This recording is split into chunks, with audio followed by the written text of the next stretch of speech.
ग्रामीण विकास मंत्रालय, मुझे बता दो कौन घरों के लिए पैसा हम भेज दें।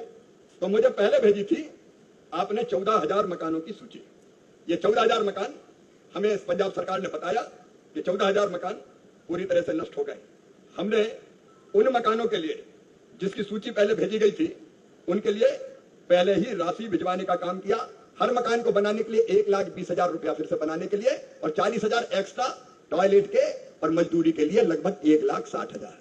और बाद में फिर मैंने गुरमीत जी से मैं जुड़ा था उस दिन प्रधानमंत्री किसान सम्मान निधि डाल रहा था जब पंजाब के किसानों के खाते में, तब मैंने फिर उनसे कहा, मैंने मुख्यमंत्री जी को भी और मैंने ग्रामीण विकास मंत्री जी से खुद फोन पे बात की पंजाब के, भैया हम कोई पार्टी नहीं मानते, जब संकट का समय होता है तो काय की पार्टी यार, उस समय तो जनता की सेवा करो भाई, मैं नहीं तू लड़ाई बड़ाई बिल्कुल नहीं। हमने कहा आप तो भेजिए। और मुझे अभी रात को यह खबर मिली, आपकी चिट्ठी रात को 9 बजे आई, 36,703 आवास हमारे क्षतिग्रस्त हुए हैं। तो आज रात को ही मैंने रवनीत जी और गुरमीत जी बैठे हुए हैं, गुरमीत जी वाली चिट्ठी कहां है भाई साहब जल्दी।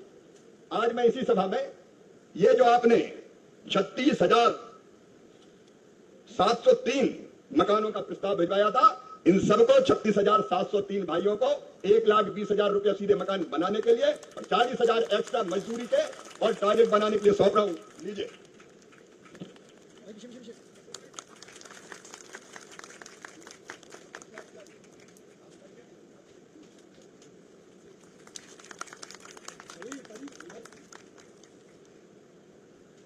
और ये भी कह के जा रहा हूं, संख्या में कोई कमी रह गई हो और कोई गरीब का घर टूटा होगा तो तुरंत भेज देना, उसकी राशि भी भेज दी जाएगी। हम कोई कसर नहीं छोड़ेंगे, इसमें कोई राजनीति नहीं, लोगों की सेवा करना है। और रवनीत जी कार्यकर्ता भी बैठे हैं, भैया देखो घरों में जाके देखना सब घर ठीक ठाक बन जाए, ये आपकी भी ड्यूटी है। और बीच में हम फिर आ जाएंगे, जब जब आप बुलाओगे तो तुमने पुकारा और हम चले आए, और नहीं बुलाओगे तो भी आएंगे, क्योंकि पंजाब अपना है।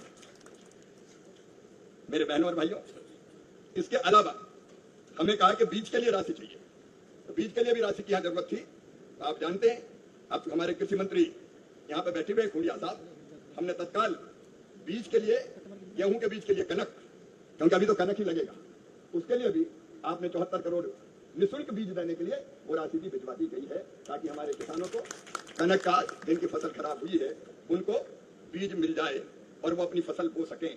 सरसों के बीज के लिए भी मैं कह रहा हूं, सरसों भी होती है, अब सरसों के बीज के लिए भी। और उसके अलावा राष्ट्रीय खाद्य तेल मिशन के अंतर्गत सरसों इत्यादि के बीज के लिए जो अभी तक हमें समझ में आया, उसके लिए भी 3 करोड़ 24 लाख रुपए की राशि भेजने का काम किया गया है।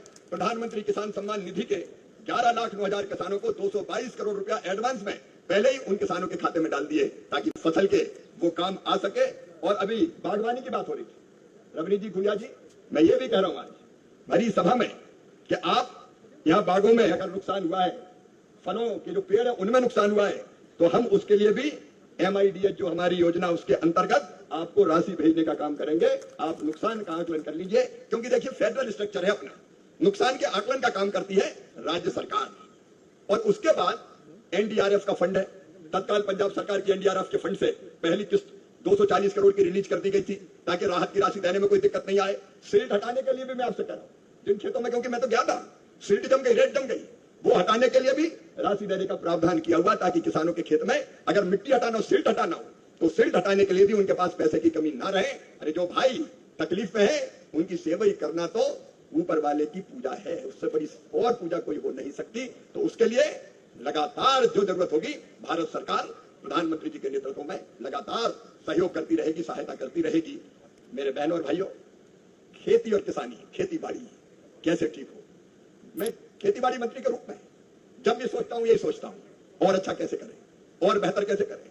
और ये खेतीबाड़ी कोई दिल्ली के कृषि भवन में बैठ कर नहीं देखी जा सकती। मैंने अपने अफसरों को भी कहा है, जाट साहब और उनकी टीम यहां बैठी है, अफसरों को भी ये कहा है, निकलो बाहर, रिसर्च केवल लैब में नहीं होगी, रिसर्च को लैंड तक ले जाना है किसान के बीच। तो अफसर निकले, वैज्ञानिक निकले, जाए खेतों में किसानों के साथ बैठे और फिर कैसे खेतीबाड़ी ठीक हो उसकी योजना बनाए, क्योंकि बिना जाए काम नहीं चलता। और उसके लगातार हम काम कर रहे हैं। अभी भागीरथ जी बता रहे थे विकसित कृषि संकल्प अभियान, जिसमें साइंटिस्ट जाए।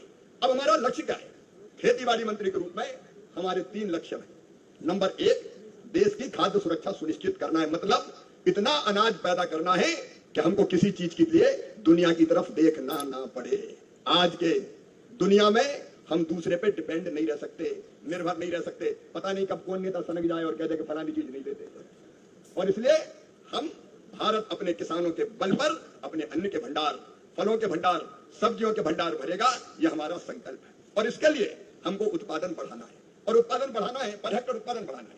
कनक का हो, पैडी का हो, मक्के का हो, मक्के की चर्चा चल रही है। ये जो हमारा संस्थान है, ये मक्का अनुसंधान संस्थान, ये मक्के के पीछे हम क्यों पड़े? इसलिए पड़े हैं कि गेहूं मतलब कनक और पैडी इसके तो नमस्कार किसान भाइयों, केंद्रीय कृषि मंत्री माननीय शिवराज सिंह चौहान जी ने किसानों के लिए 10 बड़े ऐलान किए हैं।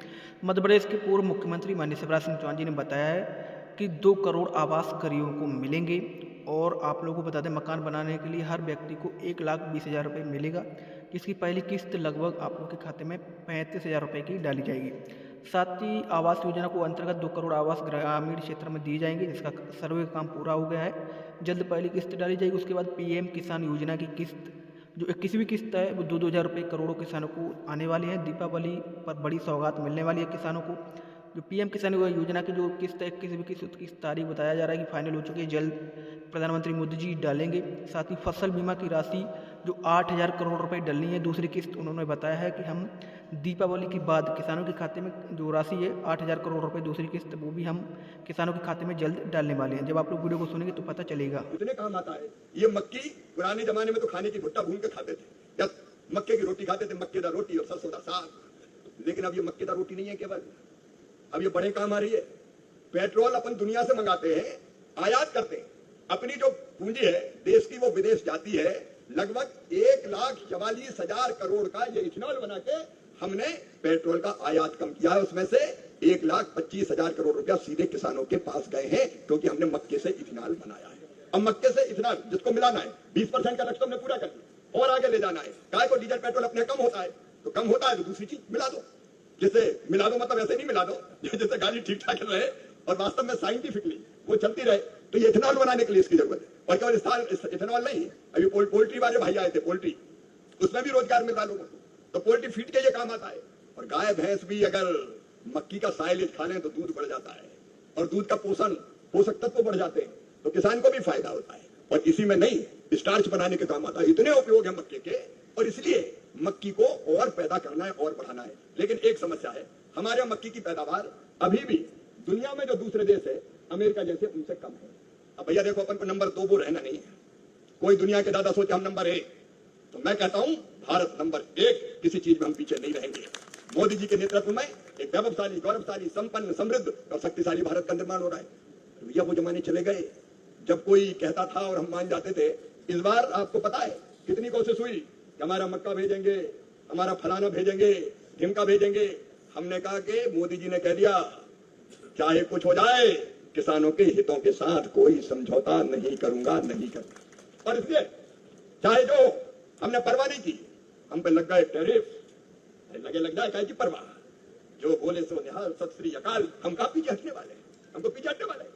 हमारे किसानों का हित, हमारे देश का हित, जमींदारों का हित, यह हमारे लिए सबसे ऊपर है, सर्वोपरि है। और इसलिए भारत अपनी सड़कों पर चलेगा।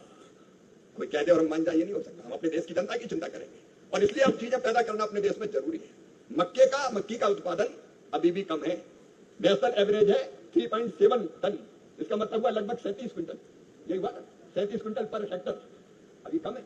लेकिन हम देखें बंगाल में ये 60 क्विंटल हो गया है, बिहार के कुछ इलाकों में ये 70 के आसपास पहुंच गया है। और आप तो 100 की बात कौन कर रहे थे शायद, किसी ने बताया तो भैया हम पीछे काय हो रहे हैं। और अनुसंधान करो, वैज्ञानिक डटे, वो और सोचे। एग्रीकल्चर यूनिवर्सिटी के हमारे वीसी भी हैं, और सोचो। ऐसा क्या दुनिया के दूसरे देशों में जो हम नहीं कर सकते? हमारे यहाँ टैलेंट की कमी नहीं है। हमारे टैलेंट ने दुनिया के दूसरे देशों को बना दिया। अब हमारा टैलेंट हमारे काम आएगा। हम कैसे और उत्पादन बढ़ा सकते हैं, उसमें कोई कसर नहीं छोड़ेंगे। रिसर्च करेंगे, अनुसंधान करेंगे, और इसको प्रोडक्टिविटी को और हम आगे बढ़ाएंगे। न केवल मक्की की बढ़ाएंगे, मक्की के अलावा भी चाहे कनक हो, चाहे हमारी पैडी हो, चाहे दालें हो। अब दालें हमको मंगानी पड़ती है, दाल तो खाना जरूरी है, बिना दाल के काम नहीं चलता। प्रोटीन का बड़ा जरिया है, तो दालों का उत्पादन भी बढ़ाना है। इसलिए अभी प्रधानमंत्री जी ने दलहन मिशन लागू किया है। दालों के अच्छे बीज हम तैयार करेंगे और वो किसानों तक पहुंचाएंगे। यहाँ ये सही बात कही कि भाई मक्की का अच्छा बीज चाहिए, और अच्छा बीज कैसे मिल सकता है जिससे उत्पादन ज्यादा हो? तो वैज्ञानिक रिसर्च करके नए नए संकर बीज, हाइब्रिड बीज बना रहे, हम उसमें और अनुसंधान करेंगे।